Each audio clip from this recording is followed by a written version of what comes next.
Hey guys, Michael here for another video review.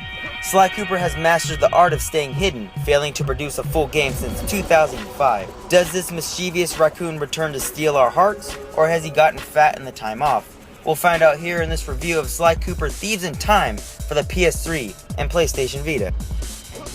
Seeding through the script for Sly 3 has led to an innocent thread being the entire crux for Thieves in Time. Bentley's time machine that was constructed comes in handy as he discovers the sacred pages of the thievius raccoonus are dissolving away. In order to restore it back to mint condition, Sly, Bentley, Murray, and a few guests must hop into their DeLorean-like van to discover some of the chapter's origins to find out why this unfortunate phenomenon is occurring.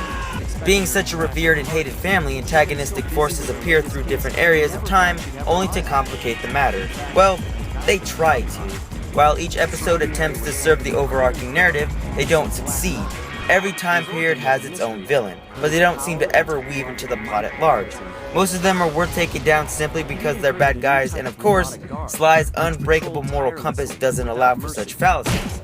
By the time I had reached the end, I was expecting a grand revelation or some connective tissue to connect all the plots. Alas, the reason given was beyond weak and let the game go out on a pathetic whimper. It felt more like a loosely connected episodic game rather than a cohesive plot altogether. Of course, there was a bear deeply rooted in hip-hop, something obviously capable of salvaging this great deal of ill will. Nicknamed the Grizz, this rhyme-slinging Chang-Hagen mofo displays swagger on a whole nother level while being comedy gold. His performance trumps the other villains by a long shot, making me wish a more creative thought had gone into the antagonistic cast. Their introductory stories feel right in place, but their appearances are boring dribble, barely worth acknowledging. Oh snap! What have we here? It's a pink nightmare! Despite the forgettable collection of bad guys, the Cooper gang is still one of the more entertaining crews in the platformer realm. Sly's silver tongue, Bentley's nerdy yet endearing personality, and Murray's heart of gold is faithful to each's roots and allows this cartoonish bunch to appeal to any crowd. Sly's collection of ancestors are also charming, mainly because they pick one aspect of Sly's personality and gracefully hone in on it. Part of this has to do with the animation, which is finally not terrible. Long ago, we were forced to watch the stiff and simple animation plague the Sly Cooper franchise, but now we are treated with fluid and exaggerated movements fitting for this cartoon-like visual style. This cartoony style bleeds into the cutscenes and then more into the actual in-game visuals, making this game a visually stunning piece of moving concept art. Cutscenes seem to be influenced by two-dimensional Saturday morning cartoons and are so ridiculously delightful, making it literally impossible to not crack a smile at the ludicrous emotions expressed by the characters on the screen. In-engine scenes cut to a more cel-shaded look and are marvelously joyous to gaze upon. A simple, colorful art direction is an aspect respectfully conserved from the old PS2 games and has been made better by PS3 hardware, even if the load times are excruciatingly long and the frame rate can lose stability in some instances.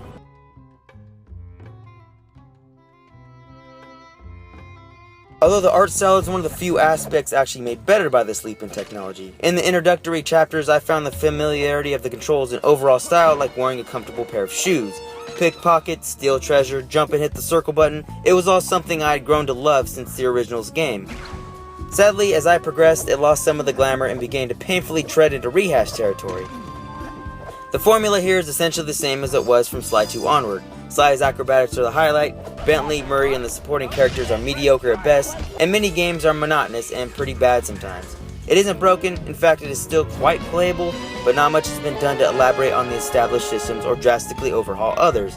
Just about everything on the docket has been done to death in Sly 2 and Sly 3, although worse than Sly 3, without any added depth or perks a sequel should add. Sneaking is still overly simplistic, especially since the enemies have been made nearly blind and less lethal, and combat, while some new moves have been added, isn't anything to gather excitement over. Part of this lackluster performance has to do with the absence of any challenge. The Sly games have never been known for their difficulty, but Thieves in Time takes this to an extreme.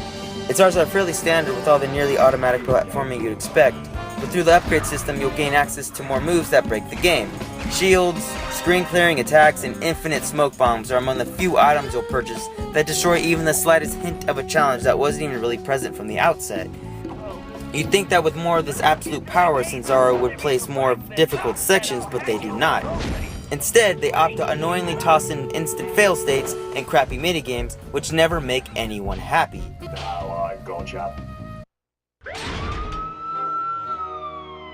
Part of the reason Thieves in Time makes a good first impression is because it places its best feet forward in the first few chapters.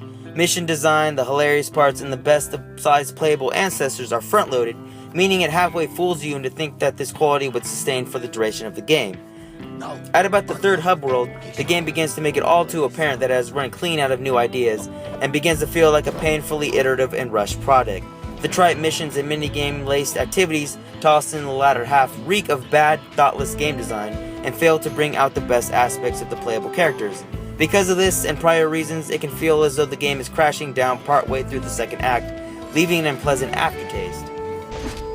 Problems notwithstanding, Sly Cooper Thieves in Time is a flawed yet incredibly charming entry in the series full of highs and lows. Thieves in Time doesn't do much in the vein of innovating, nor does it add any nuance or challenge, but the charisma, visual style, and first couple worlds allow it to not become a complete waste of time a la Sly Cooper 3. There are far better and worse platformers out there, but this one is still worth a look, even if this one did come right out of a PS2 design document. The review for Sly Cooper Thieves in Time is on the site. I gave it a 7 out of 10. It was one of those games where it started out, I'm like, oh, it's like a 9, and then it's like an 8.5, oh, this is like a 6, and this is like a 7. It's very inconsistent, but I still kind of recommend it if you have any love for the series. And of course, thanks for watching, guys, and I love you, and I'll see you later. Goodbye. Bentley, you owe me big time for this one.